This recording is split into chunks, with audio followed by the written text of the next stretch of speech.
Title: The Night I Met Nyinamiryango.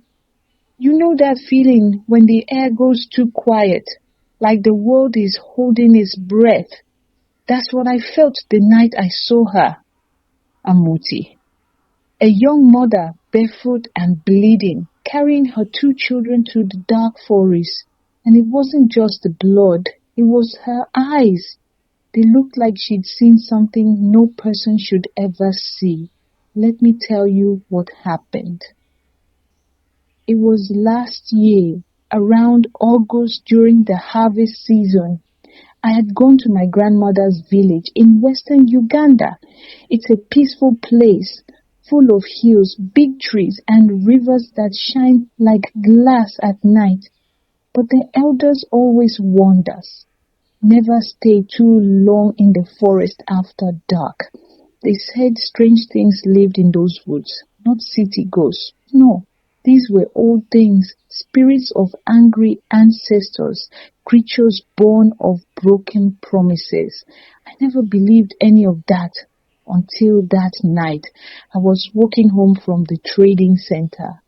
The sky was covered in clouds, no moon, no stars, only the sound of crickets and my footsteps. Then I heard crying, a child's voice, weak, afraid. Everything in me said to keep walking. But something else, maybe the stubborn blood of my grandmother, Namayanja, wouldn't let me. I followed the sound. That's when I saw them. Amooti, not much older than me, holding a boy, a woolly, on her back and pulling little Abala by the hands. Their clothes were torn, their feet caught by sharp stones. They were trying to move fast, but Amooti was limping, blood running down her leg. Sister, are you okay?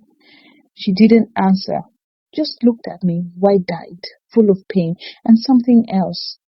Hope, I asked again. She finally whispered, we are running. It took a pulley, my husband. It burned our home. My skin went cold. What took him? She shook her head. A man, not a man. Nyinamiryango. It wears a face, but it's not one of us. Nyinamiryango. I had heard the old people speak of it. A tall, dark spirit with a walking stick that spoke no known tongue and roamed the hills seeking the lost. She told me how it came to their house at sunset. Tall as the jackfruit tree, its face hidden in shadows.